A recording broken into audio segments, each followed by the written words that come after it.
Chibba Chibba Hall of Fame. It's got to be one of the most random songs that's still around today. Who was it that sang it? Was it who sang the Hall of Fame song? Was it Script, wasn't it? Script. Yeah, that's the one. The fucking Scripts. They fell off the earth, didn't they? No, I heard off them for ages now. No, probably for a good reason. Wasn't one of them on The Voice? Like a judge on The Voice? Yeah. I don't watch TV, boys, so I cannot comment on that. Well, if he was, happy days. Good evening, anyone who is watching, listening on Spotify. If you're watching live on YouTube, Twitch, Facebook, and Twitter, we are 4M1T. Very glad to have you all. Sorry, this stream is a day late. We just had a lot on the Monday, didn't we, boys? Yeah. Unfortunately so, as is life. As is modern life. We were fine during COVID times. We should have done all these live streams during the COVID because we had fuck all on with this. Yeah. Yeah. How was we haven't failed the nation. We're still getting one up this week, so we've not failed the nation. I love how you said that, as if there's millions tuning in each week. One day. It's like the old rock promos, isn't it, from WWE? For the millions and millions. How was everyone's weekend, boys? I believe you two had a nice little romantic getaway, didn't you, fellas? Oh, well, me and Lee went away, didn't we? Yeah. With our partners. It wasn't just me and Lee having a nice romantic one, even though it was romantic in that hot, wasn't it? Yeah, it was good. We may have had a little drinky poos. Little. Just a little. Just a little. Yeah. I've had to work incredibly hard tonight and last night in the gym to try and burn some of that off. That's not what we like to hear.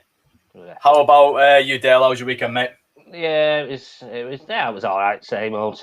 But the weather was there this weekend for once, so always makes the cold ones taste that little bit sweeter, doesn't it? So yeah. Any improvement on the old handicap at golf? If you can improve the handicap, I have no idea. Let's just not mention golf. Should be an improvement. He went every day last week. It made me worse. Unreal. Right, lads, I want to kick us off tonight with a more positive note than what we kicked off last week, because last week was an absolute fucking shit show in the footballing world, and in about 3 days, everything's fixed itself again. Super League has gone. Woo. Normal order resumed. Great stuff. And we've been treated yesterday morning to the Hall of Fame. Now, I'm going to, because I've set you boys a challenge today we've got two already in Alan Shearer and Thierry Henry, and I set the boys a challenge of think of 3 more deserving members to this Premier League Hall of Fame. I want anyone to tell me, though, why. Is it going to be a building? Is this just a fucking award that they're getting? Does anyone know anything about this Hall of Fame? No, it's one of those sort of token gesture things, isn't it? I think. But other than that, it's just going to be a nice... Each player they'll get in it will probably have their own nice little... I've seen that Henry and Shearer both received a shirt, a special edition shirt with a name on it and a little trophy thing, I think. So other than that, I think it's quite nice for them. For us, does it really mean anything? We've always felt like they were legends anyway. Every single one that's on the short list, it makes no difference to us at all. It must be nice for them, though. It's nice that they get the recognition, but I'm fairly certain they already knew that they were, in a way, Hall of Famers. how have they come up with the shortlist for starters? A 23-man shortlist. I mean, looking at the players, I think bar John Terry, I think most of them, if not Terry might actually be, but they've been retired for at least 5 years or so. Is that the cut off? Is that the line? 5 years? But again, as a comment's just come through there, Giggsy's not even got a mention. Rooney, I know Rooney's only I think he's not long retired, has he? But I'd like to know why they come up with this sort of short list. Yeah, I think first of all, anyway. But Rooney's got to be in there. Rooney will be. I think he's just like you said. His retirement has only just happened. It was the same with Aguero. Like Aguero should be in a few years will be a surefire candidate. He's only just leaving the Premier League now. But it's like the WWE has one. They have a Hall of Fame ceremony every year, and like it's a good celebration and like it's good to recognise. But there's no actual building. There's nothing that you can go. Like if they integrated it into the football museum up in Manchester. Now, I think that'd be really cool. I think that'd be a really cool like Hall of Fame building where you just go through all these Premier League legends. That's probably a really good idea to do. I think they probably will do that. Yeah, you'd hope so, wouldn't you? You'd hope so. In terms of gigs are getting omitted, fuck him. Based on it should be based on their football alone. It feels like they've not included him because of his personal life, and I think that's a joke because it's the footballing Hall of Fame, not the shagging Imogen Thomas or your brother's wife Hall of Fame, in which he'd probably get a nomination anyway because he's the king of that. So, but I just think that it's unfair on him because given the amount of goals and games and trophies he's won, it's an absolute farce that he's not in there. He will be. I know it's the other end of the spectrum, but would O.J. Simpson get into the NFL Hall of Fame? He should do. Fucking hell. Cancelled. Based purely on his sporting, what he's done, his honours and everything. If he was as good as what people made out, I don't know. I never watched him, but he was good. Oscar Pistorius, brilliant at running, absolutely brilliant at running, also good at killing his wife. So, and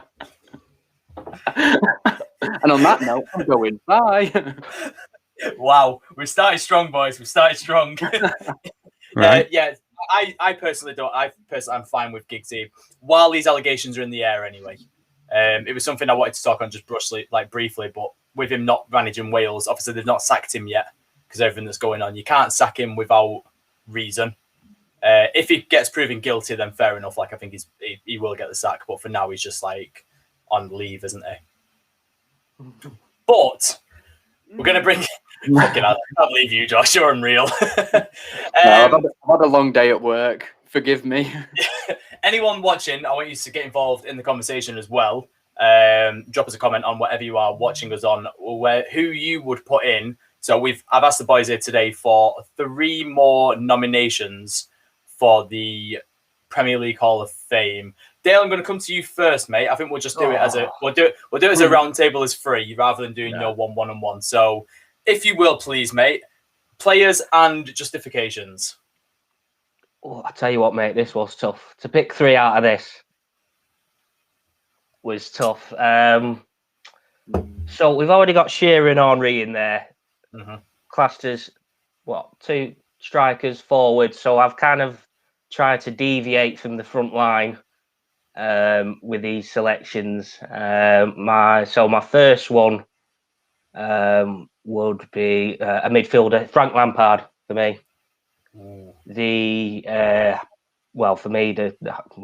highest scoring midfielder in the Premier League's sort of history, 177 goals. To go along with 102 assists is absolutely ridiculous. I saw a stat there. He's 10 consecutive seasons in double-digit goals. For a midfielder is absolutely phenomenal, and to go along with 3 league titles and a Player of the Season award.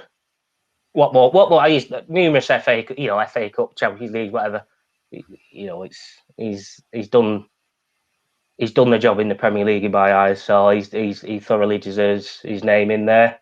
Yep. Second, I've gone for a defender in Rio. 6 titles in 12 seasons at United. Enough said. Yeah. Enough said. And for a guy that cost 30 million, absolute bargain at the end of his career for us. He's absolutely legend at the club. He probably wasn't your typical centre back at the time. You look at the partnership he had with Vidic, who was sort of the more no-nonsense sort of defender, loved to tackle, a bit more physical and stuff, whereas Ferdinand was kind of like the complete opposite in a way. He liked coming out with the ball, bit more technical, which obviously complemented each other well there. But yeah, 6 titles in 12 seasons. Ferdinand easily goes in there for me. And the only keeper in the nominees, Schmeichel, I thought was I thought Czech might have been in there as well. Maybe David Seaman, possibly, for what he did as well at Arsenal. But Schmeichel's only there, keeper wise. So again, 5 titles, absolutely instrumental in the 90s for United, and the only keeper to win Player of the Season. Shows you how good he was in my eyes. So yeah, that was my 3. But again, that was tough. Andy Cole came close to getting in there, but again, because we already had Henry and Shearer sort of in there, sort of 2 strikers, 2 forwards, I thought I'd just sort of deviate away from that sort of area of the pitch. Nice. I like it. I like it a lot. So, who's wanting next then?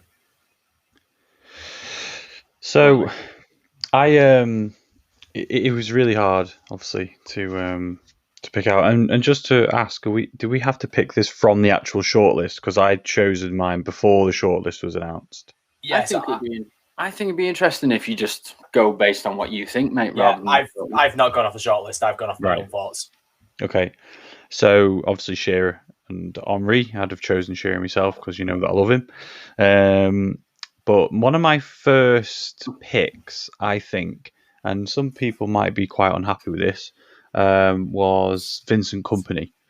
Now, love that. The reason that I chose Kompany was because I wanted to go for, and we're talking about the 5 inductees here, first 5 inductees. We're not talking about the only 5 people that are ever going to be inducted into the Hall of Fame. So you need to keep that in mind. That just because I don't mention people like Ferdinand or Vidic or Gerrard, etc., doesn't mean that they don't deserve a place. I'm just saying who the 5 are, and the reason Kompany is because that Manchester City team that he was one of the central figures of and the captain, they won like the domestic quadruple.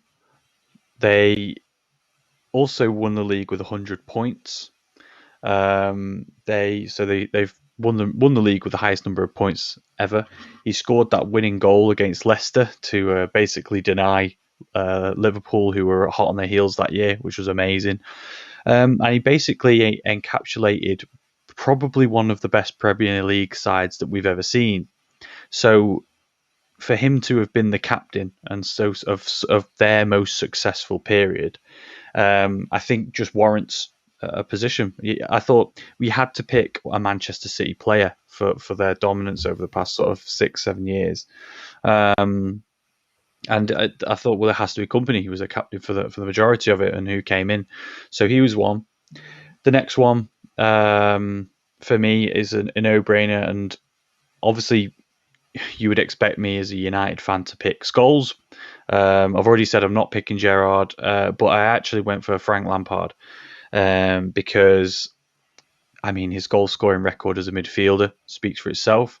He was also part of one of the most dominant Chelsea teams in the league that's ever been. And he was a focal point of possibly the greatest, if not one of the greatest Premier League sides we've seen as well. So kind of the same sort of thinking as why I ended up choosing Vincent Kompany. He was an all-round leader. He scored the goal that wasn't given as a goal for England. I know this is Premier League we're talking about, but as to give you like a focal point of how good he was as a player, I just think that it was unquestionable, really. And then my final pick to make up the 5. Now I'm going to say him anyway, purely because I found out the reason why he's not been shortlisted today. But I'm going to say him anyway, just to get him because I put him in there. But Petr Cech. Now the reason that he's not been shortlisted is because he re-signed as an actual Chelsea squad player this year. So next year he'll be eligible. but this year he's not because he is still technically a player. So putting that aside, and if they hadn't decided to do that when it becomes available, I think it has to be Petr Cech again. Probably one of the all-time great goalkeepers that we'd seen in the Premier League. And it was a hard one because there's not a single Manchester United player in that list, which was again tough. It was either Schmeichel or Cech, but I feel like based on the previous discussions, and probably Schmeichel would sneak in actually now that Cech's technically ineligible for me. But notable mentions were for me Rooney. Rooney had to be considered. Cech, of course, and then you look at possibly David Beckham just for everything that he did for United as well through the time. Scholes, those class of 92 players. So yeah, it was a tough one to try and pick. Well, we're effectively picking 3 players, aren't we, to make up the rest of the top 5 because 2 of them have been done for us. I actually think there was a strong case for Rooney to be there ahead of Henry. But that's a whole other argument for a whole other day. So yeah, that was my top 5, and the reason that I was a bit scrimping on United players was because I wanted to get company in. Like they've been class. Lampard speaks for himself as a midfielder. We don't want to have all attackers or strikers in there. Same reason I chose Cech as well. I think if you want the top 5 to be almost like a snapshot of the Premier League over the last 28 years, 29 years. I wanted to make sure we had most of the positions sort of defensive, attack, midfield covered. So that's why I chose what I did. So yeah, I hope that makes sense. Nice, mate. I like it. I'm probably sorry, John. I'm going to jump in now because I went in the opposite direction of you, Lee, and I wasn't asked about positional coverage. Right. For me, I've gone with players that I just genuinely think deserve it. I'm going to go controversial here. I would have taken Henry out. Yeah. I don't think Henry is a second choice as far as I'm concerned. Why do you think he was chosen there then? It's a weird one, isn't it? He was class. He was class, but he's not a Premier League legend. No, he's not Rooney. No. You boys are going controversial now. How is he not a Premier League legend? Let's get into this. Tell me why he's not. If he spent his full career and most of his best years in England and won more titles than he had, more titles than Wayne Rooney, was top scorer, then fair enough. Mm-hmm. But 180 goals was it? We've already got a couple of players that are closing in on that. Kane will be well above him. Does Kane get in ahead of him now? Probably not at the moment. Well, no. If he hadn't fucked off to Barcelona, and then America, I think you've already talked about your own argument there because you said he didn't have many games in the Premier League, but he still scored 180 goals. So I think that in itself is an achievement. I mean, well, in that case, then I'm throwing Ruud van Nistelrooy in. I mean, he should be in the list, and he inevitably will be in the second wave, I imagine. But it wasn't us that chose the list, was it? No, exactly. Yeah, there's plus some also, arguably, Alan Shearer's only really in there because of his goal-scoring record. 100%, yeah. That's the only reason why Shearer's there. And his longevity as well, though, because he played for a very, very long time. So that was behind my first pick, because my first pick is Gareth Barry. Yeah, I wondered if anyone would do that. Yeah, so I'm going with that. You know, record appearances, 653 appearances in the Premier League. Is he still hold the yellow card record as well? I think he does, yeah. Absolute phenomenal career. You know, first appearance in 1998, last one in 2018. 20-year career at the top level. And the clubs he's played for as well. Like, he was absolutely fantastic. Even going to City, he still did his job at City when City were this resurgent team that was going for league titles. I think Gareth Barry gets overlooked by a lot of players because he's not flashy. You know, he's not a goal scorer. He's just that the holding defensive midfield role, other than like Makelele and Kante, really gets overlooked. And I just think he was a great player that, if we're talking about players that deserve it over the last 28, 29 years of the Premier League, you've got someone who's played through the absolute most of it. For me, he goes in. Controversial. He doesn't sit with Thierry Henry and Alan Shearer, but he's got the most appearances. I slate on Giggs and the credit he gets all the time for his longevity, so I can't then say longevity doesn't matter because it absolutely does. So yeah, Gareth Barry was my first choice. My second choice was Wayne Rooney. Fucking phenomenal. Like, first round ballot for me. Like, as soon as he becomes eligible, he has absolutely got to be in it. I don't think there's any doubt on any fan's mind in the Premier League. Even if you're a Scouser or a City fan, Wayne Rooney is 100% in that Hall of Fame. Yeah. And then my third choice was Petr Cech. In my opinion, greatest goalkeeper the league's ever seen. What was it? 15 goals one season he conceded. Yeah. Or was it like how? I mean, I know we had a lot of good attacking talent in that season, and Dale, you said about Schmeichel being the only goalkeeper to win Player of the Year. If there's ever another keeper to win it, it should have been him. Like, we've never seen a goalkeeper, a relatively unknown goalkeeper as well, come into the league and quite storm it the way Petr Cech did. So yeah, I've thrown a wild card out there, but Gareth Barry, Wayne Rooney, and Petr Cech. 3 Gareth Barry. I were expecting Gareth Barry. I'm not gonna lie. So keep everyone on the toes, aren't they? Yeah, none of them made the short list. Get on the panel, lad. So I've been chopping and changing with my decisions on this all day. It's quite easily done as well, isn't it?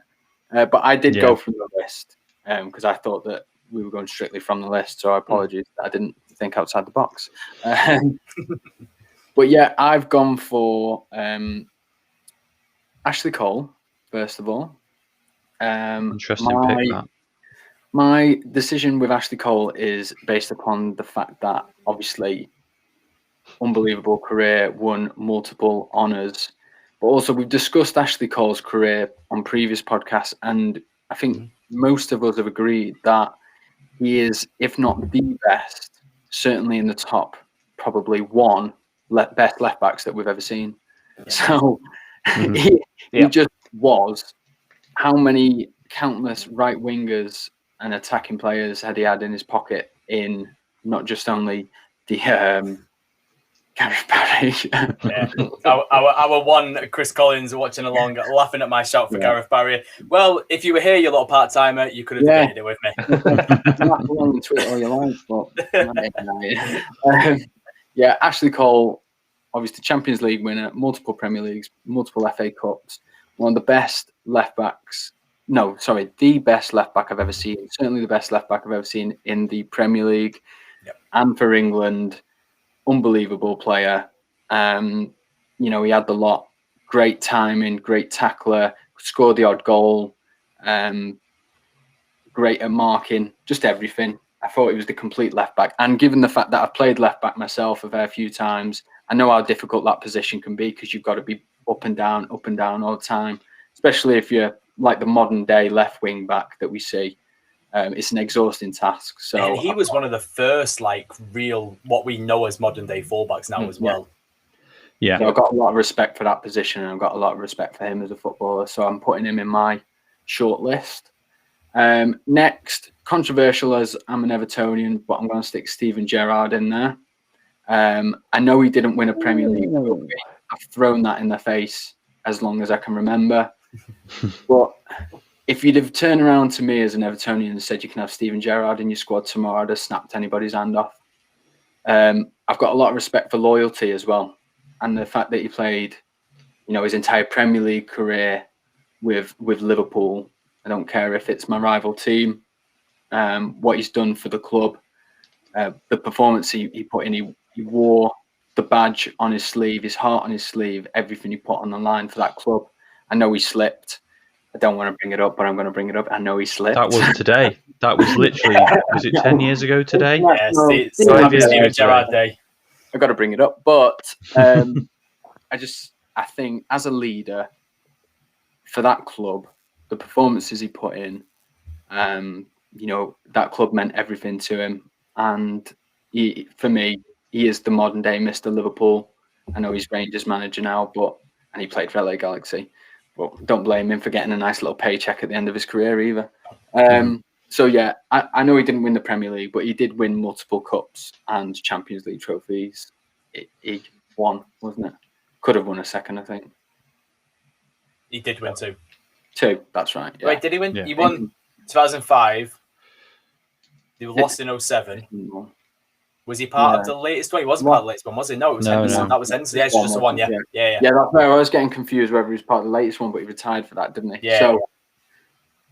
So yeah, obviously, I mean, any player that wins Champions League and multiple cups is impressive, but what he did for Liverpool Football Club as well is just more impressive to me. It could have quite easily have gone to Frank Lampard, but because I chose Ashley Cole and he's a Chelsea player, I had to vary it a little bit. I didn't want it to be like a 3 Chelsea players, because I almost picked John Terry as well.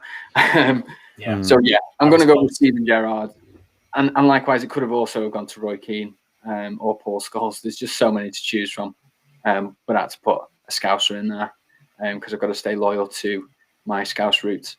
And then finally, controversial once again, but Tony Hibbert. Go on, the boy. No, I'm only joking. It's not Tony, unfortunately, even though he was. No, final pick for me, another midfielder. I didn't go for the goalkeeper. I was tempted, but just because it was, one person who played in net made the list, and it just felt a bit unfair, like to be pickpocketed with the one decision. So I went for another midfielder, and it was Patrick Guerra. And this is purely based on 2 elements for me. One, I just absolutely loved the way that he played football. He just glided with the ball, and he's for such a big fella to have such control over the football and to just do it so gracefully as if he was a ballerina. I love that in a footballer. Berbatov was similar. Thierry Henry was similar. That style of player I've got, all the time in the world for. I love players that are like that. Zidane. So I loved his style of play. I loved how he was, and also he's captain of the Invincibles, and World Cup winner. All these things that obviously aren't part of the Premier League, but as a player, I just had a lot of respect for him. I thought he was a leader. Once again, like Gerrard, a leader. Put everything into his performances, and I just loved the way that he played. So he made my short list, and I also don't like to pick the same picks as everybody else. So. Gotta jig it about a bit. So there's my pick. I like that a lot, mate. I do like that a lot. I was just looking at the shortlist now. You boys obviously been looking at throughout the day. Is there anyone here that you think just shouldn't be on here? Like, don't get me wrong. All these 23. So I'll list them all now for you. Adams, Beckham, Bergkamp, Campbell, Cantona, both the Coles, Drogba, Les Ferdinand, Rio Ferdinand, Fowler, Gerrard, Keane, Lampard, Lettice, Owen, Schmeichel, Scholes, Terry, Van Persie, Vidic, Vieira, and Ian Wright. Now, while you guys are debating that, we had a comment come through as well from the FT Law podcast. Follow them on Twitter and listen to their pod as well. They do some great stuff on YouTube. With Lampard, Keane, Bergkamp, and Cantona. Now, I almost spat my drink out when I saw Bergkamp there because we all know my opinions on Dennis Bergkamp. Yeah, well, don't rate him as highly as certainly the Premier League Hall of Fame nominees and the people that chose that. There are a couple of people that I think could have been swapped out for the likes of Wayne Rooney. Well, I mean, obviously, Lee explained Petr Cech won't make it because he's still signed on, but there are a couple of contentious ones, aren't there? For me, I don't think Beckham belongs in that list because for me now, and this is a weird one for me. He was great at Man United. Don't get me wrong, he was fucking brilliant, but he wasn't here long enough. He went to Madrid, and then he went to America, and then France, and then Italy. I don't know. For me, like players that define a legend, a Hall of Famer, you've got to spend most of your career and the most influential parts of your career in that league. And for me, Beckham. Don't get me wrong, Beckham was absolute world class between '92 and 2003. So 11 years still, and he was unreal. But you look at the wingers that we've got in the modern day now and the numbers that they're putting up, Beckham does not compare. At Madrid, he was unreal. And then obviously later on in his career, he's tailed off. But for me, I don't think Beckham belongs. I don't think Bergkamp belongs. I'm sorry, Chris, I'm going to piss you off. I don't think Bergkamp belongs. I don't think Michael Owen belongs. No. I think Chris has just put a comment in there. Yeah, Van Persie. I was going to say I was going to say Van Persie myself. I just don't think he. Well, what I know he won a Premier League with us. fine. Yes, but for me, just he was partly he was mainly injured. He was injured a lot. Mm-hmm. So I think that contributed to maybe not winning as much as what he could potentially have won as well. But if you're going to compare, obviously the likes of, like you say, the Shearers, Henrys, Andy Coles, Drogba's, I think I would say they sort of earned and did a bit more in the Premier League than Van Persie. So I would say Van Persie probably shouldn't really be in there, in my opinion, anyway. But yeah, I'd agree with that. This might be a controversial one on this topic, but apart from a 100% perfect penalty record, what else did Matt Le Tissier do? His goal scoring was. I knew you were going to say that. I know, he was a goal scoring machine, mate, and they weren't just like tapping. They were worldies. They were all class. Yeah, but Van Persie scored class goals, and he was a goal scoring machine. He won the Premier League as well, whereas Le Tiss didn't. That's not fair on Le Tiss, though. I don't think. No, but you're putting him in similar reasons for Gerrard, I suppose. But Gerrard did it for Liverpool, whereas Le Tissier did it for Southampton. But it's almost like Shearer, really. I know, obviously, Shearer had his spell at Blackburn and won the Premier League at Blackburn. But, Shearer stuck to his roots, that went with Newcastle when he could have gone to Man United. And, obviously, that's well documented. He almost did, yeah. And it's sort of like with Le Tiss, I'm sure there were multiple offers coming in, but he just stuck it out with Southampton and scored unbelievable goals. Yeah. I mean, like I said, I'm no slight on him as a player. I think he was class, but as a Hall of Famer, I'm not sure. Unless as to be in the Hall of Fame, you're also counting like cult hero status as well. Because if you are, it's difficult, isn't it? Then I would agree. Yeah, exactly. Yeah, Ferguson, James Milner when he retires. So, those kinds of players. Funnily enough, I was debating saying James Milner once he retires as well, because he's in that bracket with Gareth Barry, who's been around for fucking ever. He's done it all, and he's won numerous titles. Mm-hmm. So James Milner for me, hero. Yeah, absolutely. Model professional as well, isn't he? Doesn't drink. Comment once again. Chris, you could be here at this point. Le Tissier's goal against United when Massimo Taino, it's Taibbi, let it for his legs, Hall of Fame worthy. Yeah, I mean Taibbi was a cult hero, Hall of Famer. So was Jemba Jemba. But we're never going to see them names on the list, are we? Do you know, they should have the main Hall of Fame, and then the streets will remember Hall of Fame for players like Ben Arthur. Straight away.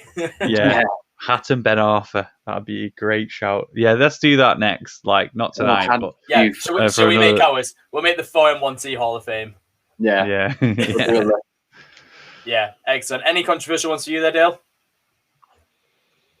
Other than Van Persie? Yeah, just the Van Persie one. I probably agree with you, possibly with Michael Owen as well, to be honest. Again, he spent a bit of time here, didn't he, before he went to Madrid.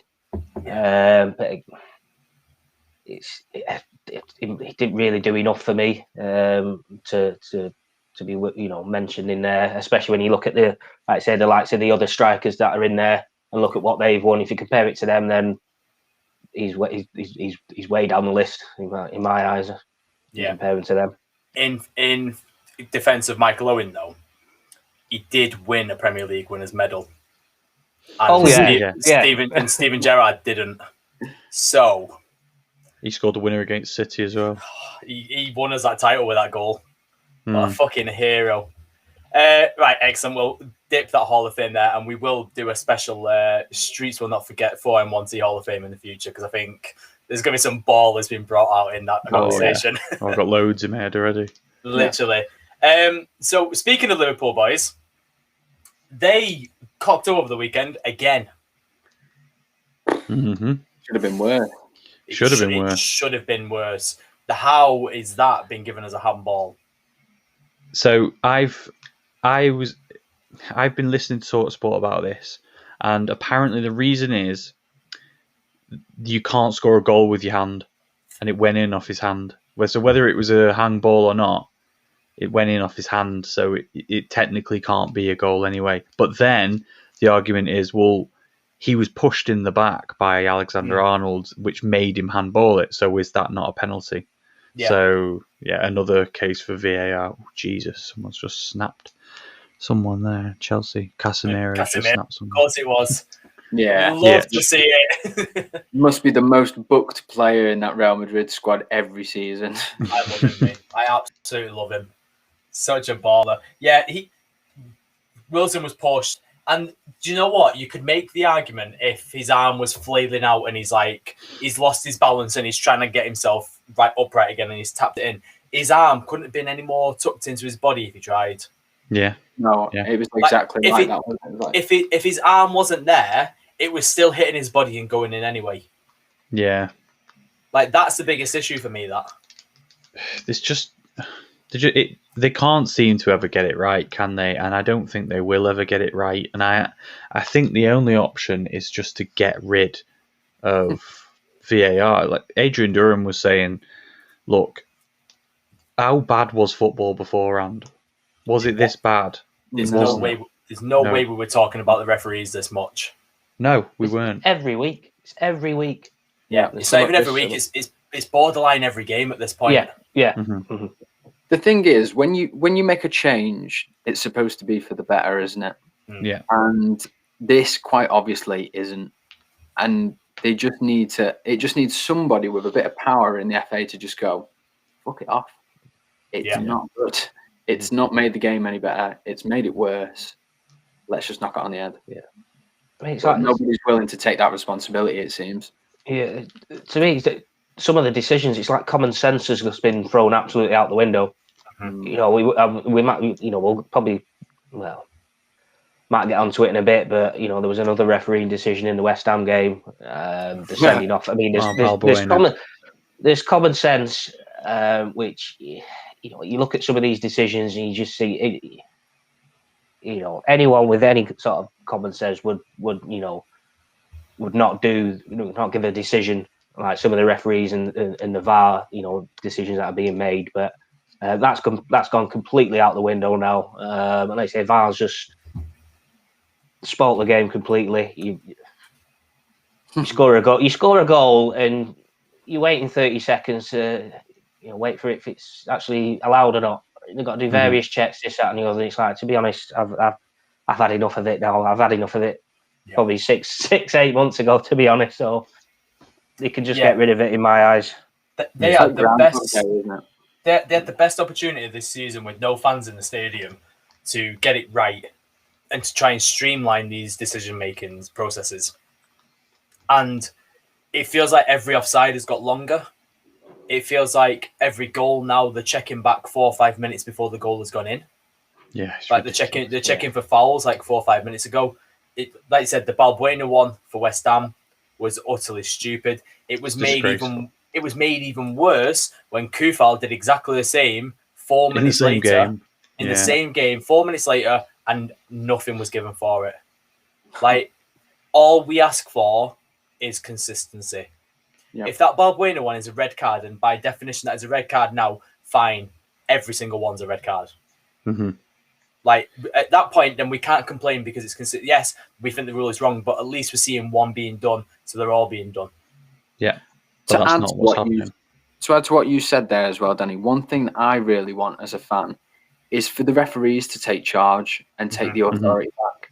Yeah. Because it seems like far too often VAR's in their ear, they go and have a look and it's like, the decision's been made for me. I've got to listen to what VAR said. But the power should be with the ref on field.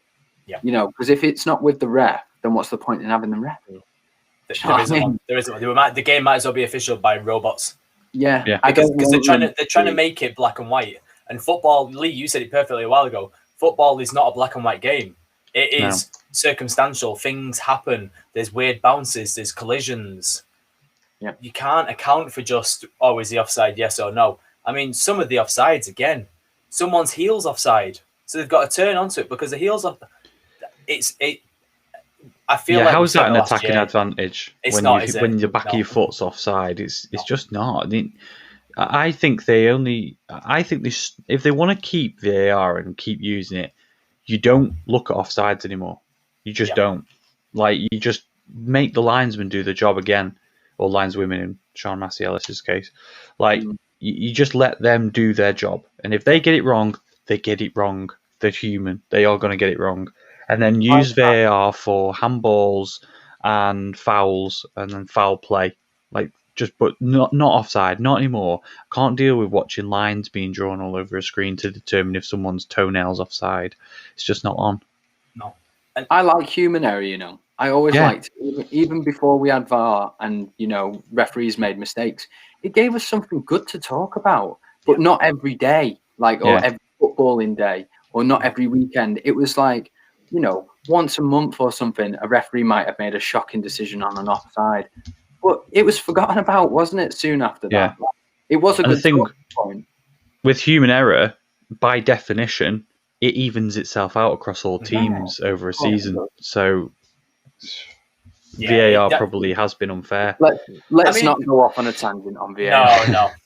VAR probably does even itself out, but it doesn't feel like it at the moment, and I think that's the worst part. It does feel like too much interference. Yeah, but just going back to Liverpool and Newcastle, do we think Newcastle grabbing that point there have probably just done enough to save themselves now?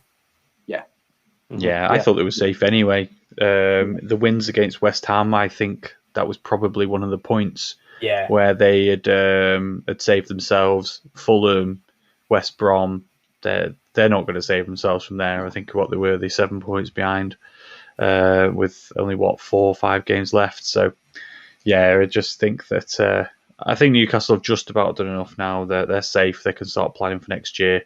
They've done well. They've hit form at it's called the perfect time, isn't it? Like if they'd have done this all season, they'd be in a lot of a safer position. But they've done it where it matters. So you know what? Fair play, Brucey. I think getting Saint-Maximin back has been absolutely massive for them. This is it. They've missed him and Wilson. Yeah, he was off with COVID, and I think that those two. Sorry, I activated Siri somehow, so it was talking to me. I couldn't hear what was going on. They missed Saint-Maximin and Wilson. Any team would miss two players that are that important to their team. So, they've come back just the right time, like you said. Yeah, I mean, what they've done, they've picked up a draw against Spurs. They beat Burnley away. They beat West Ham away, I think, or at home. Got a draw against Liverpool in the last 4 games. They've proved me wrong anyway. I had my doubts, I'm not going to lie. I did think Fulham might have, the way they were playing at the time, I thought they might have, took it pretty much to the end. But they seem to have just hit a spell at the minute. They just can't win a game. Yeah. And Newcastle have dug in, fair play to them, got the results where they've needed. And it looks to be they're in the Premier League again for next season. Liverpool, I think top 4 is done now myself as well after that. Yeah, I think so too. 4 behind Chelsea with 4 to go. I think they really needed to win that against Newcastle. But in regards to top 4, I think that's it. Especially with I think West Ham have got a bit of an easier running. Chelsea have got a bit of a tough one, but you got Spurs and Everton are sort of right behind as well at the minute. But yeah, top 4. I think they can say goodbye to that, in my opinion. Yeah, I think if they're not careful, they're going to kiss goodbye to Europa League as well. I think one Everton Football Club. Josh, I'm coming to you for this one. You're on a good bit of a charge now. Is it too late? No, not quite. Not quite, in my opinion. That was a massive win for us on Friday night. Massive win. Obviously, huge stroke of luck. Thanks, Leno. God knows what he was doing there. But yeah, we had a couple of chances, played some good football. Pickford pulled off a beautiful save for us to keep us numerous. Numerous good saves. I don't think we're quite out of the running yet. If we can beat Villa on Saturday, I think it is. If we can beat Villa, Still got to play them again after that. I think we play them. I think there's one more game between playing them again. We've got Villa like 2 out of the next 3 games. Yeah. If we can beat Villa at the weekend, I think we're right back in the running. Obviously, depending on other results, etc. But our running's not the most difficult. We've discussed it before. We've got City last game of the season, but you know, every other game, in my opinion, is winnable if we, you know, if we can just show the same form that we struck up maybe at the start of the season or when we got that second wind after a little fall off. You know, we've got the squad there. Some players are back in now. You know, Alan's back, which is massive for us, as we all know. Alan's been a standout performer for us this year. Yeah. If Pickford can, you know, continue the form he showed on Friday, then that'll be massive. I do think Olsen's brought out better performances from him. I think he's actually got some competition there now, and I would like, just as a side note, for us to sign him. There have been some links with us going for Ramiro in the free transfer in the summer, but obviously he's been linked with going back home as well, so I don't know where his head's at. But it is good to have some competition because I think he's not had that. I don't know where his head's at. Sounds like a fucking episode of Love Island. Yeah, well, yeah, it's very, very relevant with him as well, isn't it? Nobody really knows what's going on in Pickford's head. Literally. But yeah, I don't think we're quite out of the running yet, to answer your question, mate. I think we're still, you know, we're in there, but we need a win on Saturday. Yeah. If you win your game in hand, you go joint 5th with West Ham, 3 points behind Chelsea at 4th. So West Ham had a great season, mate. So if we're on tie points with them, I'm impressed. You know, I'm very happy with that because they have been fantastic this year. Yeah, I tell you something. The league has been so much better this year because we've not like, all right, City have ran away with it in the last few like months or so, but we haven't had a runaway leader. Like we've had so many teams that have been top of the table all the way throughout the season, and the race for the top 4, I think, has never been better. Yeah, the top 4 frustrates thing, really. Yeah, I think. Yeah. Because as soon as City hit that stroke of form where they like went unbeaten for what was it, like 20 games or something, yeah. As soon as that happened, then obviously the league was won. It was decided at that point. But top 4 since then has been like the main battle, hasn't it? Yeah, it's been sick. Like we've shown signs of like potentially dropping out of it. We had a poor result on weekend. Like should have beat Leeds, but we won't talk about that. Like that was just that was one of the most boring games of the season. So if you've especially after the first one at Old Trafford. No, don't do it, Danny. Don't say any more, Danny. I'm just gonna leave that one just dangling there. Yeah. 2 teams that are gonna join us again next season, though, boys. Watford and Norwich, who are coming back into the Premier League. And you know what? Congratulations, because I think I was listening to an old podcast the other day, and we writ off both teams coming back straight away. Yeah. And there is also potential. Yeah. And there is massive potential that Bournemouth could even win the playoffs, and we could get all 3 of them back. Which I can't remember the last time that all 3 clubs came back up. It's got to be years.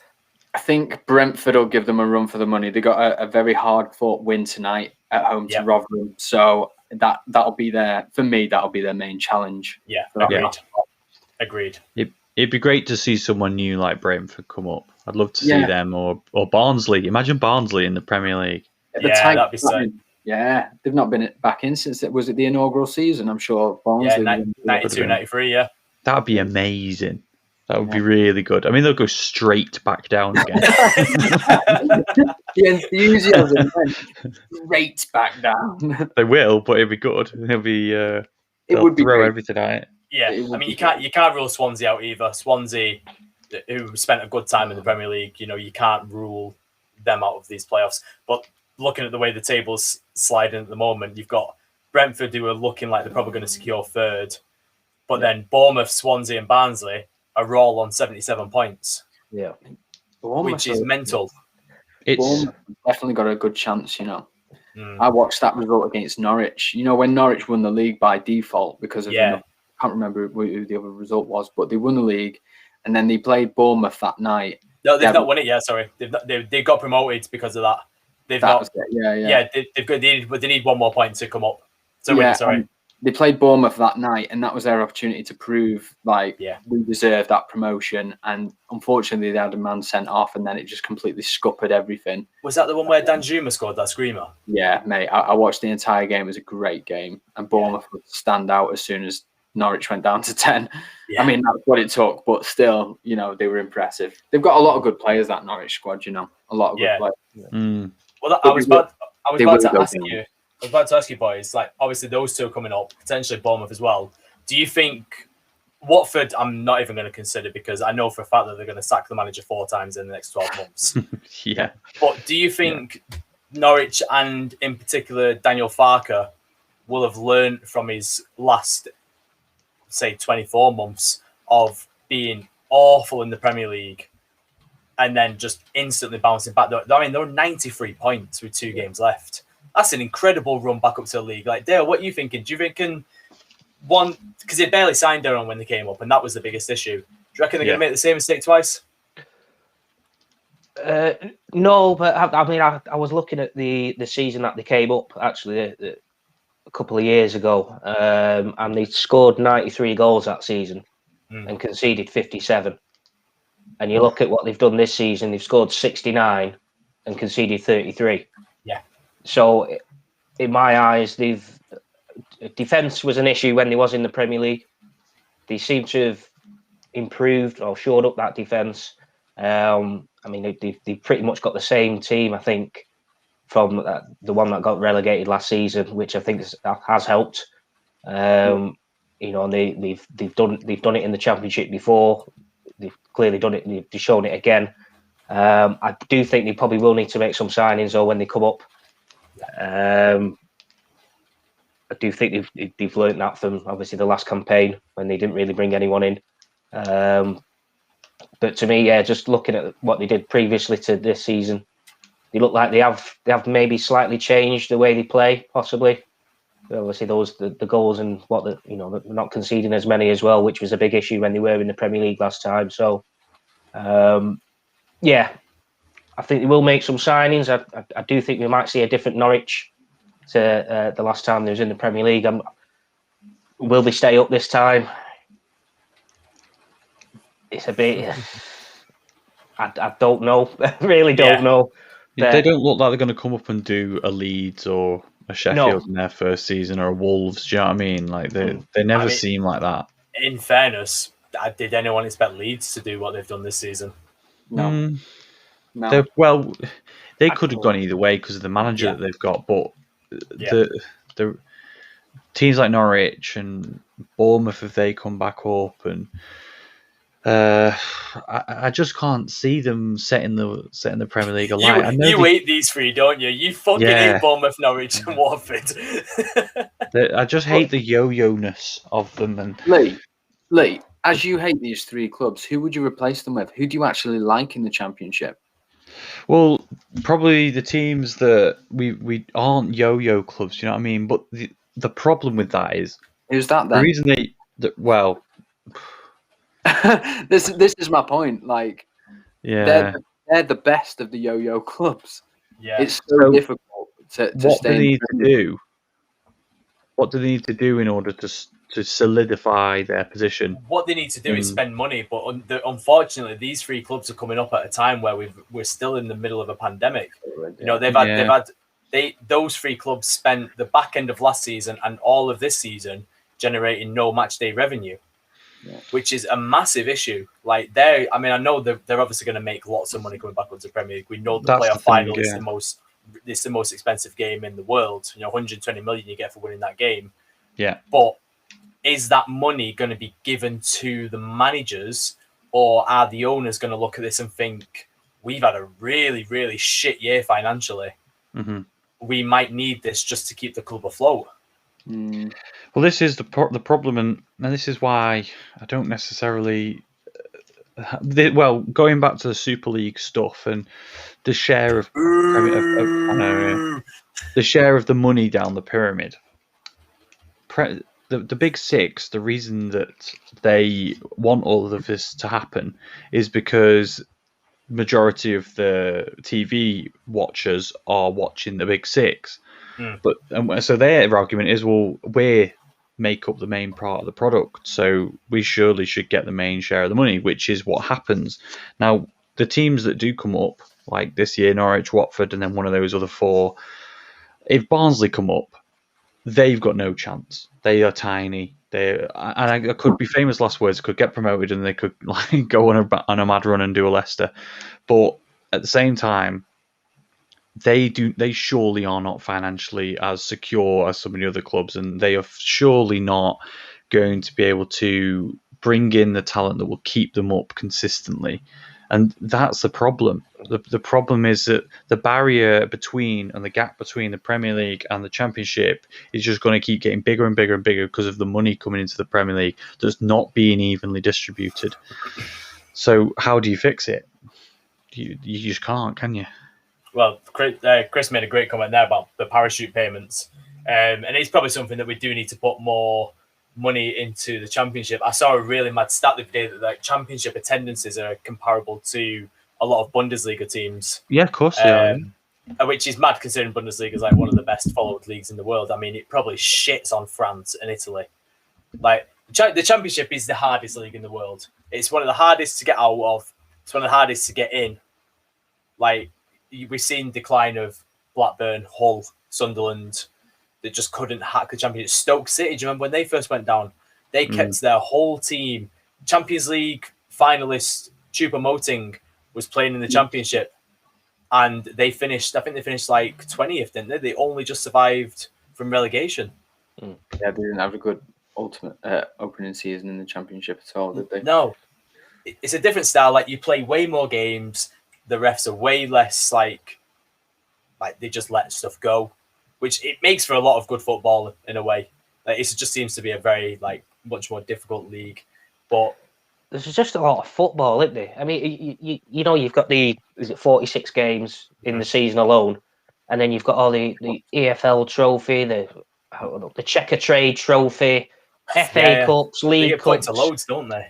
It's absolutely ridiculous the amount of football they've got to play. You know, outside of the Premier League. I mean, we think we play a lot of games, 38 plus all the cup games.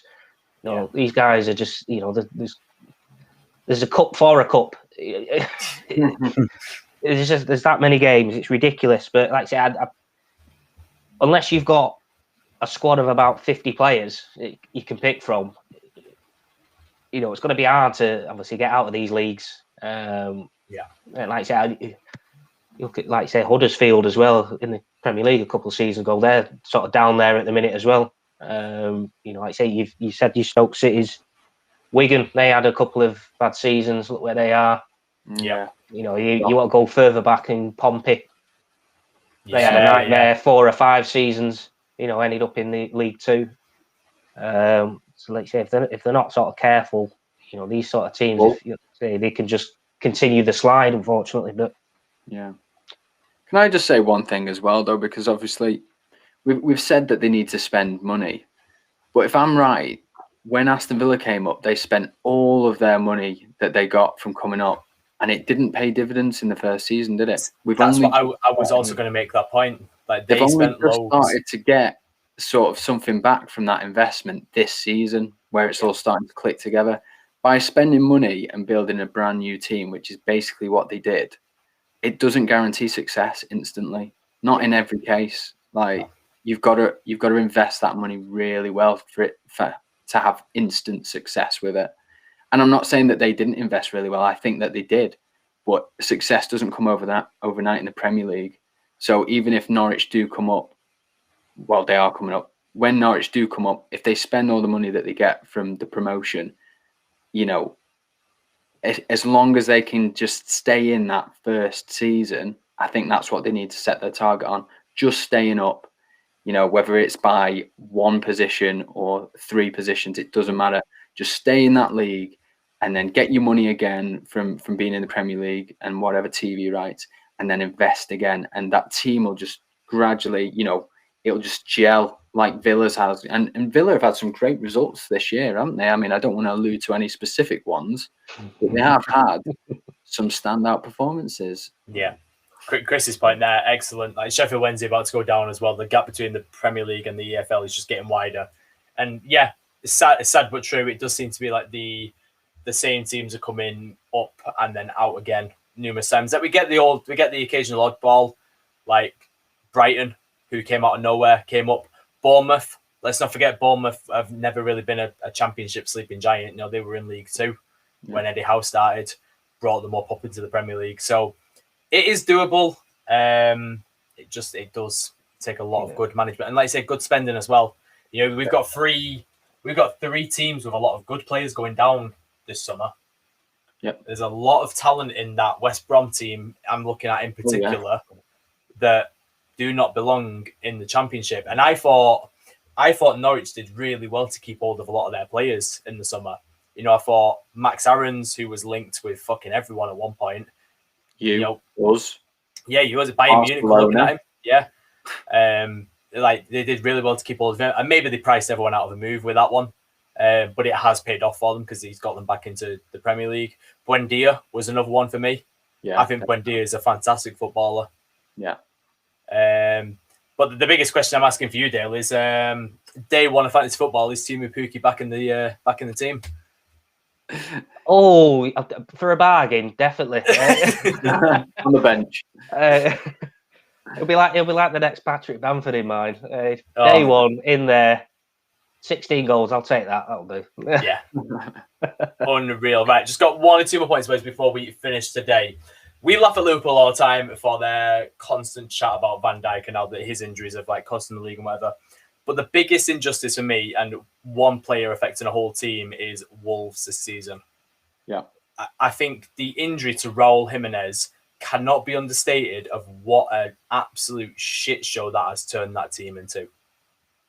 Because they have nothing going forward anymore. Adama is useless without him, and it's shown because they can't even score against Burnley. Poor performance, poor result. Yeah, really bad. I think they've got issues on the other end of the pitch as well. I mean, Burnley never score 4. No, really, did they? And as much as they need sort of Raul's goals, sort of at that end of the pitch, I don't feel they've been as defensively as solid as they have the last couple of seasons. Just take a few games there. Burnley, City, Liverpool, they've all put 4 past them this season. West Ham's put 4 and 3.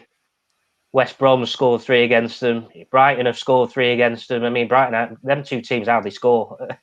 And they're sticking 3 against them. And, there's 24, 25 goals in just those teams mentioned there. But, yeah, as much as he's lacking, the goals that they're lacking from Raul, it's defensively as well. They've definitely not been the same team as the last couple of seasons. So, I think it's a mixture of, both things there. Again, is that they don't really have the biggest of squads, I don't think, in terms of depth as well. Especially the last couple of seasons, there's been a lot of games where they've pretty much played very similar starting 11s. Yeah. Through all the cup games, the Europa League qualifying and those things. I don't know whether that's just sort of caught up a little bit with them now this season. They haven't had the signings haven't really come in, and the squad's just not as sort of big to cope with maybe the demands. But yeah, there's some serious work that needs doing over the summer, I think, for Wolves. I agree with that. Especially defensively, in my eyes, and they definitely don't look the same team as they were the last 2 seasons. I mean, the defence has taken a bit of a battering if you think about it. They brought in Marcal, he got injured straight away. Johnny, who's been injured for a lot of the season, who really goes under the radar for Wolves, who's a fantastic player. Connor Cody, Josh, you mentioned a while ago, hasn't been the same since his England call-up. No. And then the biggest one, which we've also spoke about, was Nelson Semedo replacing Matt Doherty. He just doesn't... It's not like for like, is it? No. It's just not the same. No. And ultimately, as well, that obviously we started talking about Jimenez, but selling Jota was a massive thing, I think, because they've never... Obviously, they were relying on Jimenez and for his goals when they sold Jota, and then as soon as Jimenez is out of the question, it's like 2 gaps that they've not filled there. Yeah. They're left with nothing up top. I mean, the wingers they've got in, that Neto looks brilliant. I think I genuinely believe Neto is destined for like the top level of football. He looks unreal. Just needs to just add a little bit more to that end product. I think Podence, same, just needs a little bit more. Like he's nearly there, but Adama just looks lost without him. Just looks lost without his partner. Yeah, I mean, Adama, we're probably talking about him week in, week out about just how phenomenal he was. Blistering pace, assists every week, scoring goals, confidence was through the roof. He looks like the Adama that I used to watch as a youngster at Barca now, making no impact to the game. Yeah, that's the sort of player he is now. He looks like the one that was at Middlesbrough, all pace and then just no end product. Yeah, it's a shame really, because I really did like him when he was on fire, and in that that particular season when they pushed for Europe, he was excellent. I think I said that if we weren't going for Sancho, I'd quite happily take him. Yeah. Which, I mean, on the back of last season, that last season's Adama, I would have happily taken. But this now, I mean, he's just a hench Dan James. Yeah, he's a Iwobi 2.0. Yeah. Well, it ain't bad that we've really both got really, really just shit right wingers. That is definitely an area that we need to sort out over the summer if we've got the transfer money there. Absolutely. Right, a final point then, boys, before we move on to Dick of the Week and we wrap this thing up. More for me, I guess, than anything else, was the announcement today that Julian Nagelsmann has agreed to join Bayern Munich, and this was leaked by Romano a couple of days ago. God bless Lord Fabrizio Romano. That man can announce my child being born as far as I'm concerned. The man knows his shit. But yeah, it's official today. It was a press release was made by Bayern Munich. The Hansi Flick is having his contract terminated. Nagelsmann is having his contract terminated at Leipzig. Nagelsmann's going to the national team, Flick's going to the national team, and Nagelsmann's going to Bayern. It is genuinely mental, the stranglehold that Bayern Munich have over the German league. Yeah. Anybody that shows an ounce of class is there. Yeah. Yeah. I mean, and me and Lee have debated this as well, like with the whole debate with Upamecano over the summer. Why would you play with Harry Maguire when you go to Bayern Munich and win a next title for the next 20 years? Same could be said with Nagelsmann. He was hotly tipped for the Spurs job. And I know a lot of Spurs fans were desperate for him to come because he does look like he is the next big thing when it comes to management. Still relatively unproven, hasn't really won much, only a 50% win ratio, but that is with very poor teams. He's going to get a very, very good Bayern Munich team now. So this is where, in my opinion, obviously the league should be a given at Bayern Munich. It wasn't with Kovac. He left them in 8th before Flick took over. But it should be a given. I think Flick has to at least make the Champions League final. Not Flick, sorry, Nagelsmann has to make the Champions League. I keep getting to it because in my head I'm thinking Flick and I'm reading Nagelsmann. Yeah, Nagelsmann has to get the Champions League final next season, at least, in my opinion. Big pressure, I know. To make the appointment worthwhile, he really needs to take them a step beyond what they've done this season. Yeah. Really, that's the only way he can prove himself.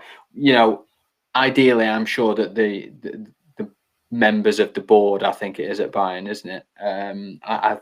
I think that they will want him to win it in his first year, really, because they do have those sort of expectations, don't they? But that's even just getting to the final, as we know, is not an easy feat. So yeah, I think there'll be a lot of pressure as well on him to deliver.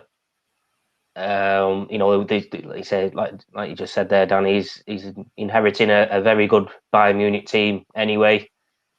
There's a standard already set, and he'll be expected to obviously meet that standard sort of from the word go. Yeah. If he gets off to a rocky start, question marks will be be put on him straight away.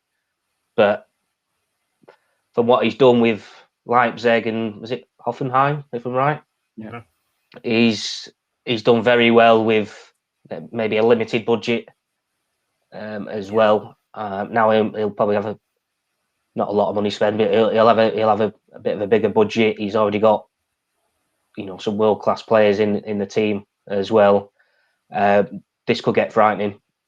Yeah, this could get very frightening, especially European football wise as well. I think the league sort of they're virtually going to be there or thereabouts every season in the league, but in terms of Champions League, could we see a bit of a dominance in the next few years? And the guy's only 33 as well. Yeah. He's got ridiculous amount of years at the top of this game potentially. Yeah. So yeah, it could be a bit scary for the other teams. Let's put it that way. Well, that's it. I mean, they were pushed all the way this season by Leipzig. There was a point where people thought Nagelsmann was going to win the league with Leipzig this season, and now we sit 31 games played, and Bayern have a 7-point lead. It is basically done. They slipped up on the weekend against Mainz.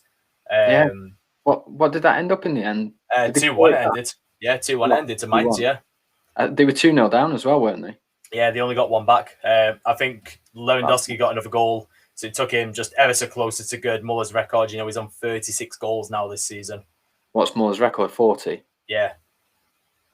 I think he'll break that. He's not far away from it. He's one good game. And you know what's mental? Because if he hadn't got injured, Lewandowski, he A, probably would have already broke this record, and B, Bayern would be in the semi-final tomorrow against Man City. Yeah. I fully believe that would be the case, because there was a lot of that first leg, definitely. So many chances that were just wasted. Yeah. Wasted by Choupo-Moting. And Choupo-Moting isn't that level of striker. We all know that. How he's getting to the clubs he's been at over the last few years is fucking beyond me. I mean, I put an argument up for him in the group, didn't I? Saying, well, he did score, was it 3 across the 2 legs? Yeah. So, but I mean, you also had a very good argument. It took him 50 chances to score 3 goals. Yeah. Sane, though, I mean, just to go back to him, Sane, if I was Nagelsmann, I'd bin him off straight away. I'd try and get some money for him. It's just not good enough for that team. Funny enough, that was going to be just my next little question, because obviously you two aren't too clued up on the Bundesliga as such, but is there anyone that's standing out there other than Erling Haaland that you reckon would be on the Bayern radar? For me, Sane has to go. Boateng's already leaving, but he's got a ready-made replacement coming in with the player that he already knows better than anyone, Upamecano. That's a perfect signing for him, replacing Boateng with him. It's good. They've got Lucas Hernandez finally slotting back into centre-back, with Alaba going to Real Madrid. With Lewandowski aging, getting more injuries, do they pull the trigger on Haaland?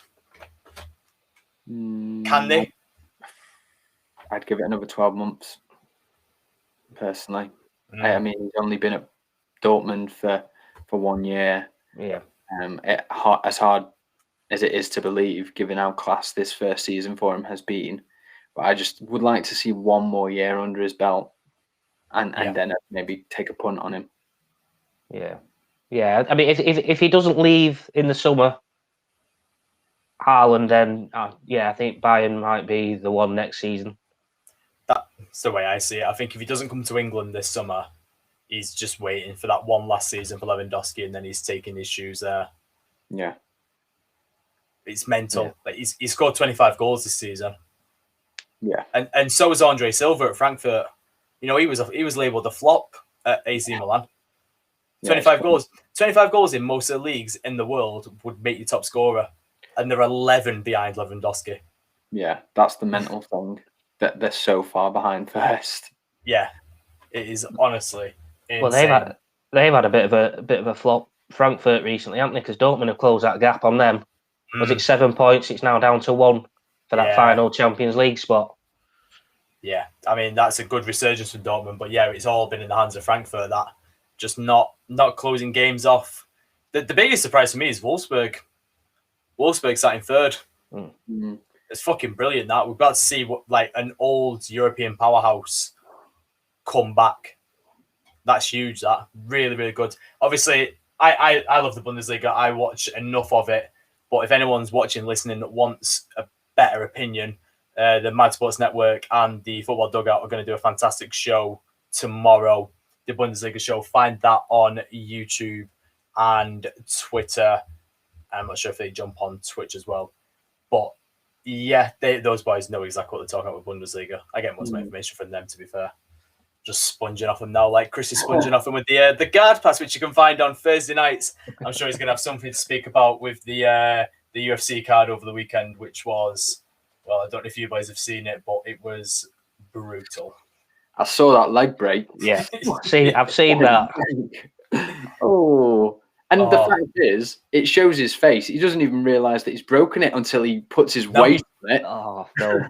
No, that's what I mean. You see the full break, and his face does not move once, and then he puts his foot down and says, "Oh shit!" Yeah, mental, absolutely grim. Right, boys, I think it's time. They've all been waiting for this. We delayed it for 24 hours, so you boys better have some good nominations. You know what? Under 18s, yeah, we're furloughing you. No, it's just not something you do. No. Not that week. Here we go. Oh, dickhead of the week. Dickhead of the week.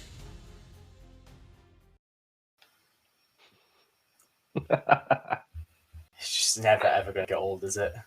So this is the hallmark of the show.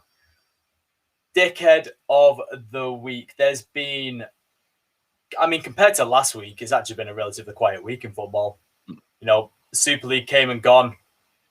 Perez has chatted shit all week saying that these clubs are still signed up and it's still going to happen. You know, I mean, we could give him Dickhead of the Year as far as I'm concerned. Aren't there still 3 clubs in that? Yeah, I think there is. Is it Madrid, Juve, and someone else? That's still technically in there. I don't think Barcelona have dropped out of it yet. No, yeah, Barcelona, that might be the other one, yeah. Yeah, it's mad, isn't it? Yeah, I mean, but funny enough, they're the 3 that desperately need the cash. So, yeah. Josh, you still with us, mate? No, by that face, I'm guessing he's not. I do not know what happened then. I saw the Dickhead of the Week thing, and then I was just black for ages. Sorry, what did I miss, boys? Did I miss anything important? Just talking about Perez being a bellend. Ah, right, okay. Because he's probably, like I just said, I reckon nominate him for Dickhead of the Year for what he's trying to pull off. Who's going first then, Danny? Because I'm rearing to go. I've actually put some effort into this. Here we go. There we go. Fire away then, mate. So I sat there in work today on my lunch. I was having a word with Gav on my team. Special mention to Gav because he's a good lad. And I was talking. He's a Liverpool fan. I was talking about the Liverpool game, obviously, and what a farce the VAR decision against Callum Wilson was. So I would like to nominate VAR for one. I don't know who specifically was dealing with VAR that day. I did try and have a little look online, but for some reason they just don't want to tell you. Maybe because they're embarrassed for them. But not only VAR, I also want to nominate Andre Mariner, who was referee that day, for the reason that I mentioned earlier, and that is Andre Mariner has just bottled it there. He should have used his common sense. He should have used his power as referee on the pitch. And he should have known, what was Callum Wilson able to do in that scenario in real time. Even when he looked back at the replay, you can see that he's quite obviously tried his very hardest to keep his arm by his side, to not handball. What is he supposed to do? It deflects off the goalkeeper and hits him in the arm. That happened in what, half a second? Yeah.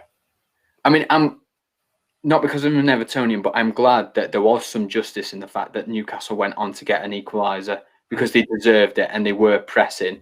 Yeah. Don't get me wrong, Liverpool absolutely pasted them for the majority of the game. I should have had more, but that's Liverpool's fault for not taking the chances.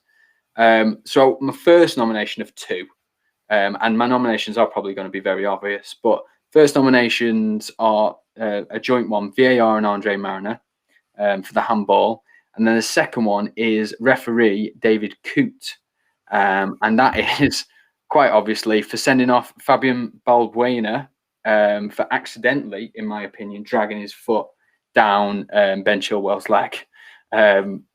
Once again, I don't understand what he was supposed to do there, because in real time that would have happened so fast, and it's quite obviously an accident, a booking at most, in my opinion, for unintentional clumsiness, if you want to call it that. Mm-hmm. But yeah, and then, as we've mentioned, only to be backed up by a similar scenario, if not exactly the same, by Vladimir Kufal on Rudiger. What was it, 5 minutes later, 4 minutes later? Yeah, literally. And nothing happened with that one. So, like you said, Danny, no consistency. David Coote got the sending off wrong. So, two referee nominations basically this week. Andre Mariner, you're one of my dickheads of the week, and David Coote, you're the second one. Dickheads. I like it. David Coote is always the one as well. It's always him. Yeah. I think they need to just send him to the Championship. No, leave him there. We don't need him. No. Great nominations. Lee's was, because he just had to leave us there, Daniel Ek, I'm assuming that's how you pronounce his name, the Spotify owner, who apparently has announced plans to take over Arsenal, but then on the same day increase the prices of family memberships. So, Josh, that affects me and you clearly, because we're on that family membership. So, you know what? Shit dickhead. Increase my membership. I'm leaving you. Yeah. I'll just. Not really, Danny. I'm still in with you, mate. Cheers, mate. I've got a couple, as always. Obviously, Florentino Perez.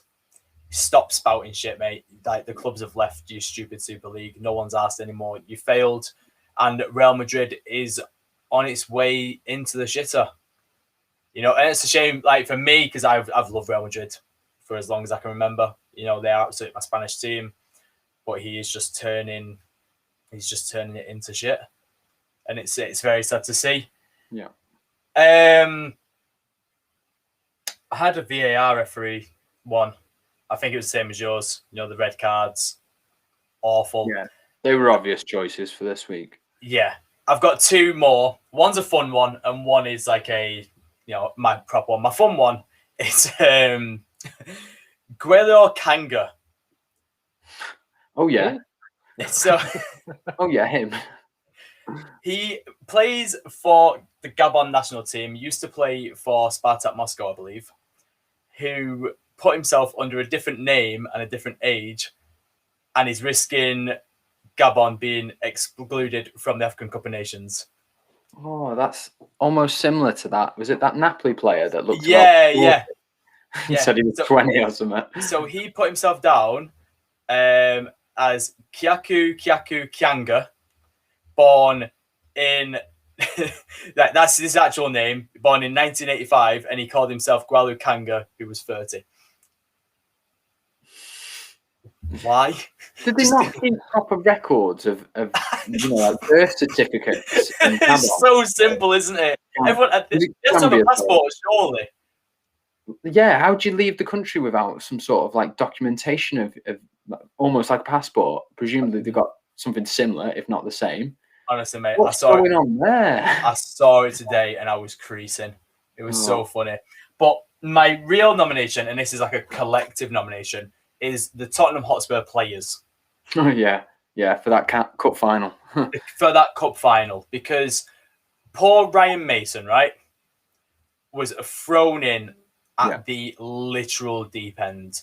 He's managed one game of football before it. He set up that team, and like, listen to radio when they spoke about it perfectly. He set up that team with legs, with pace, and with energy. You know, playing Lucas instead of Bale, playing Winks and Dombele instead of Sissoko in the midfield. You know, they started with energy to press City, to go at them. And I saw that starting 11. I thought, you know what? They might cause an upset here. Yeah. And they've let the manager down there completely. There was no energy in that first 15 minutes, mate. There was no energy in the game. No, not from them, no. It was an awful, awful cup final. And it was just helped because they just sat back. And maybe that's because they've spent the last year and a half sitting back with Mourinho. I don't know. But I thought they had a real chance to prove themselves as a top English football team, a Super League nominated football team and go out there and I know, and just not even win. If you're going to lose a cup final, don't lose 1-0 because you've put no effort in. You've sat there and you've sort of pressure. I would rather them go out and lose 4-0 because they've been caught on the counter-attack because they're having a go. Yeah. You know, Zach Steffen in net must have thought, fucking easiest cup final of my life, this. Yeah. Before the game, he would have been thinking, God, like Son and Harry Kane, probably the most prolific striking pairing of the season. Yeah. And there was nothing from them. No. Kane's not fit again. No, they're just playing him on injuries, aren't they? Like, I mean, not bad for Ryan Mason for playing him, but at the same time, same argument when Pochettino played him in the Champions League final. If he's there and he's even somewhat fit, he's your best striker. Mourinho would have done the same. Of course, anyone would. Would. But yeah, no, I just feel like the Spurs players just really, really let him down there. And I feel sorry for Ryan Mason. And then cheeky one is for Sky as well. Fuck off. Do you see that little comparison chart that they did? Oh, like games, what are you doing, lads? Like, someone at Sky probably thought that was well funny. Yeah, someone was laughing, weren't they? In the Sky HQ, someone was giggling along with that. But yeah, that's fine anyway. They were poor, mate. You know, there was nothing from them. And I didn't realise that Harry Kane was now centre midfielder. He played so deep that he had no effect on the game. He couldn't run. I swear he walked to the full 90 minutes. Yeah. So yeah, now I think he's just said, I'm playing, personally. He probably did, mate. Yeah, you're right. He might have got asked the question, look, how fit are you? We could maybe bring you on last 20 minutes or something. Yeah. But he's just gone, it's a cup final, I'm playing, I'm starting. Yeah. And no one's had a say in it. That's my opinion on it. But he probably did the same for the Champions League final as well. Yeah, he's with Spurs, so they're not going to get to many cup finals, are they? But, more than us. but yeah, I would have had the exact same nomination. All and everything about Spurs from that week. One from Daniel Levy sacking Jose 6 days before the cup final. No idea what that was about. You know, that's money, I've heard that's real money, that decision. But then to obviously the shambolic display, they were really poor, really poor. No desire to win. Didn't put a tackle in. You know, didn't even test the keeper. Really, 2 shots all game in a cup final. Poor. Why did you even turn up? You know what I mean? It's the first game where what did they have? 8,000 fans in there as well. Yeah. And you put in a performance like that, unfucking believable. Honestly, they bottled it. You know, and Ryan Mason. I mean, he's not going to get the job.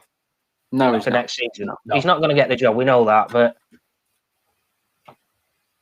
you know, at least try and get the team to actually sort of attack. You know, just something. You know, he's going to be there once. Actually, go out and give it a go. I think he did. You know, the players that he picked, I think he had full intentions for that team to at least have a go, and like they just didn't.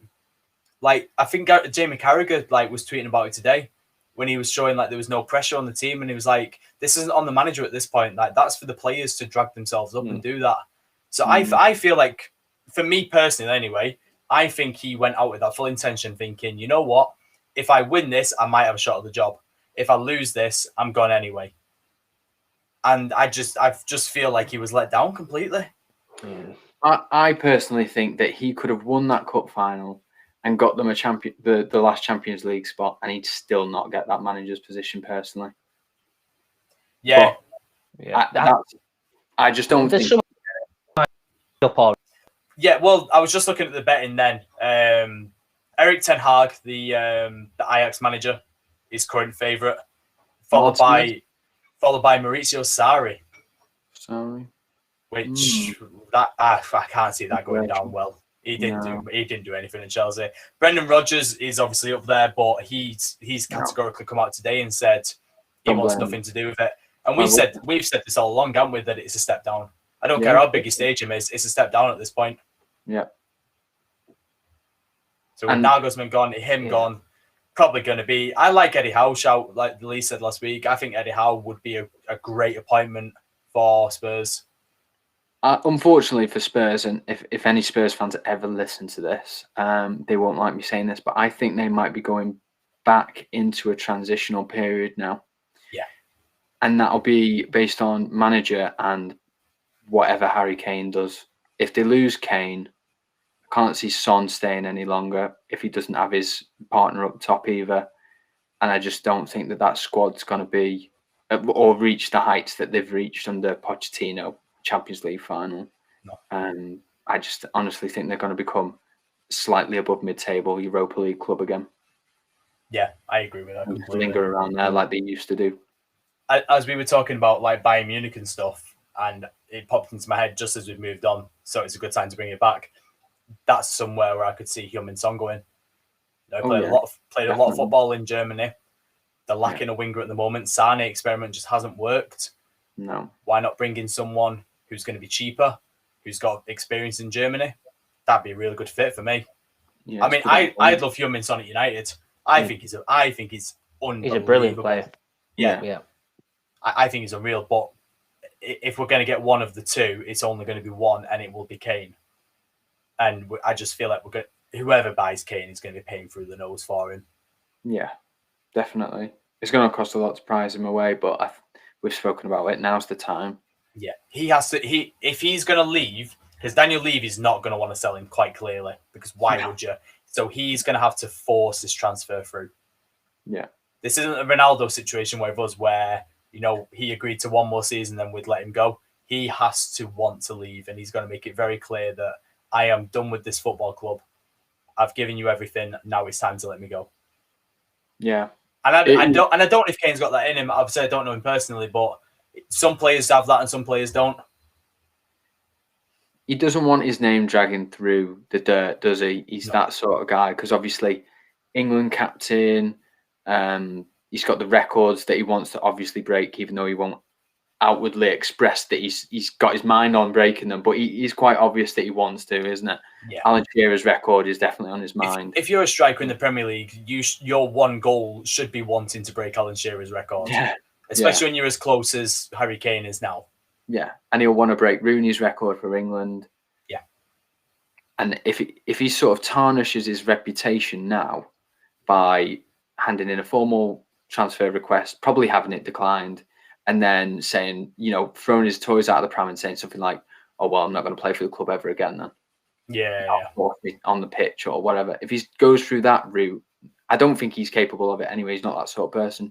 But I just don't know how easy it's going to be for him to force Daniel Levy's hand on a transfer when we all know that Daniel Levy is one of the most frugal businessmen in football. It's just not going to be easy for him. It's going to take a massive offer to force his hand.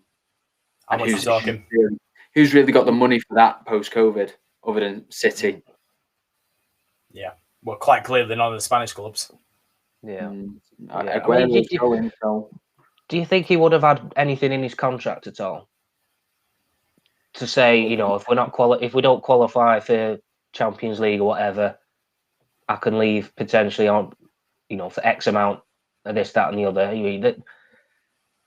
Yeah, like a buyout. He's talking about he's been their best player, for quite a few seasons now, and other than obviously Shearer's record, he's going forward. I mean, what else has he got really to his name? The best player in the team. If he weren't on that team, where would Tottenham be? And with Son, where would they be? Without them two, it's scary to think the goals and assists they contribute to that team. But surely, if you were Harry Kane, if there'd be something. I would have thought there's something in the contract maybe to say, look, I want to be playing at the top of the European football sort of ladder, year in, year out. If we're not going to be making it, then see you later. I think it'll be an interesting summer. On that side of things. This summer is going to be wild with both the Euros and transfers.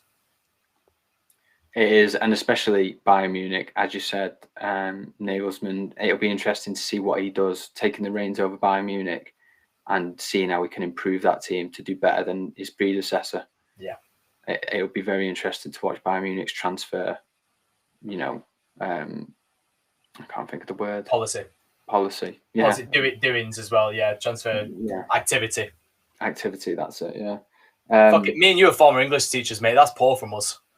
Mate, it's it's getting late and it's been a long day. There's not many brain cells working in this head anymore. Yeah. Sane out, Son in. I think that's a good transfer as far as I'm concerned for Bayern. Have a good shout, mate.